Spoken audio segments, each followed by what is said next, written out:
Hello বন্ধুরা, গরিব ছেলের গার্ডেনে সবাইকে স্বাগত। কিছুদিন আগে আমি ভেবেছিলাম যে আমার ছাদ বাগানের জন্য একটি নতুন গাছ রোপণ করা যাক।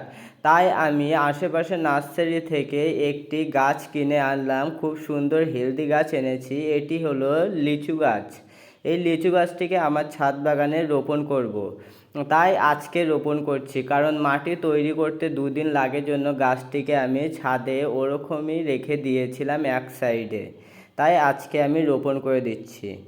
আর যারা এখনও ভাবছো আমিও একটি করে আমার ছাদ বাগানে লিচু গাছ রাখবো, তাহলে অবশ্যই এখনই গাছ লাগিয়ে ফেলো, কারণ আর কিছুদিন পর বর্ষা শুরু হবে। কারণ বর্ষার সময় আমাদের গাছ খুব তাড়াতাড়ি গ্রোথ নিয়ে নেয়। তাই অবশ্যই আমাদের এখনই গাছগুলোকে লাগিয়ে ফেলতে হবে।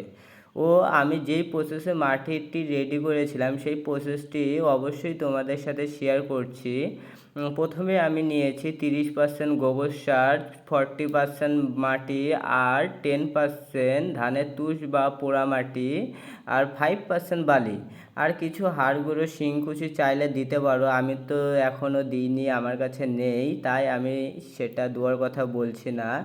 আর আমার কাছে যেটা আছে সেটা হলো সাব ফাঙ্গিসাইড। ওটা 1 চামচের মতন মাটির সাথে মিশিয়ে মাটিটিকে হালকা একদিন রোদে শুকিয়ে নিলে ভালো হয়, কারণ তারপর গাছটিকে লাগিয়ে দিলে খুব সুন্দরভাবে গাছ আমাদের গ্রোথ নেওয়ার সুযোগ পায়।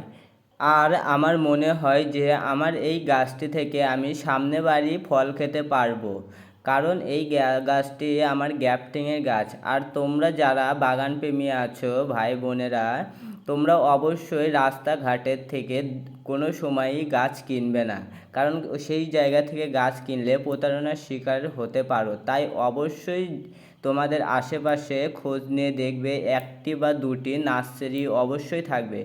অবশ্যই নার্সারি থেকে গ্যাপটিংয়ের গাছ দেখে কিনবে, তাহলে ঠকবার ভয়টা বেশি থাকবে না। আর যারা আমার আগেই লিচু গাছ লাগিয়ে ফেলছো তাদের গাছের খবর কি সেটা কমেন্ট করে অবশ্যই জানিও। যদি ফুল ফল না এসে থাকে তাহলে অবশ্যই জানিও, আমি বলে দেবো কি করলে ফুল ফল চলে আসবে 1 বছরের মধ্যে। সেটা কমেন্ট করে অবশ্যই জানিয়ে দেবো। আর ভিডিওর মাধ্যমে দেখতেই পারলে যে গাছ কেমন করে রোপণ করছি, সেটা আর বলতে হবে না। আর ভিডিওটি ভালো লাগলে চ্যানেলটিকে সাবস্ক্রাইব করে